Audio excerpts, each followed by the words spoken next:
So I make six figures as a blue collar worker, and there are still months when I still feel broke. Not necessarily can't pay the bills broke, but that tight feeling, looking at the end of the month, knowing what you made, and that where did it all go feeling. So if you're making good money and still feel behind, this video is for you. So once I started making real money at age 27, when I got the chemical plant job I have now, I started working a little overtime. I had an annual bonus. I started bringing in those overtime, those shift work checks. And I thought, once I hit six figures, everything's going to be so easy. I'm not going to have to worry about money ever again.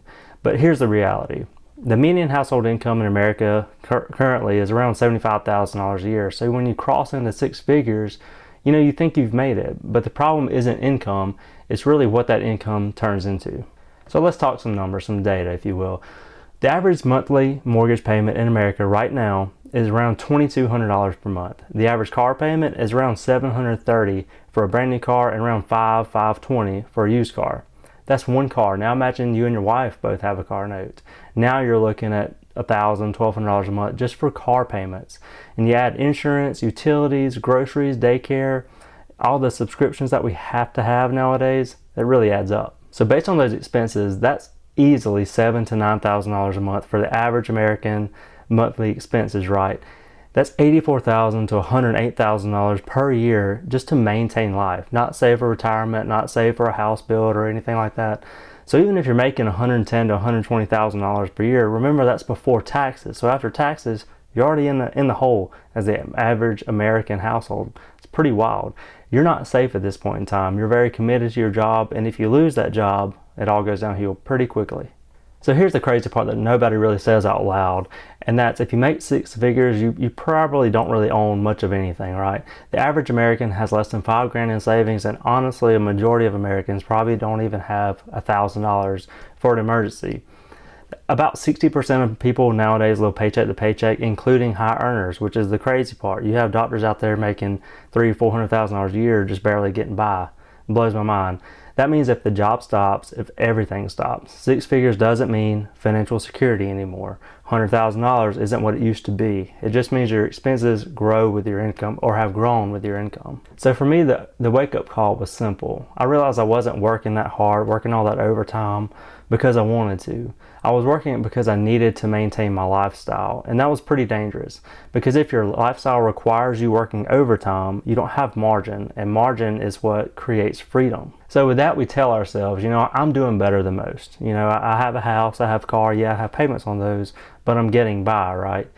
But better than broke isn't freedom. If you lost your income tomorrow, like how many months could you float your current lifestyle without changing anything? How long can you and your wife and your kids live without, selling the cars or fire selling the house? 3, 6 months? For some people, it's probably 2 weeks, honestly. And that question matters more than your salary because income is temporary, ownership is permanent. So obviously in 2026, things are crazy expensive. $100,000 isn't what it was back in the year 2000 when our parents were working in their working years and all that good stuff. But if you make good money and still feel stressed, you're not crazy. You're just playing the income game instead of the ownership game, having investments that pay you. The goal isn't to look successful. We all know that. It's to be unshakable. Like if you lost your job tomorrow, how long could you go without changing your lifestyle one bit? Six figures is a great income, especially if you don't have a college education. But like we said, $100,000 isn't what it used to be. But without control, you're just on an expensive treadmill. So if you're like I was years ago when I made my first $100,000 in a year, I took out my W-2 and I was like, man, I made $110,000, which is great for a 27-year-old or whatnot. But I looked at my checking account and I had like $2,000 in it. And it really got me thinking where that money went. So that's when I started looking at my monthly expenses. I had a house note and a car note, I'm sure, at that time. And I started adjusting my monthly expenses toward my income. Yes, six figures is a great income, but it's also 2026. The average car note $700 a month, the average mortgage $2,200 a month. And those are after-tax numbers here. So if you're making $110,000, you're not going to get $110,000 put in your checking account, right? You're probably going to get $85,000 in your checking account. So really just adjust your lifestyle around what your income actually is.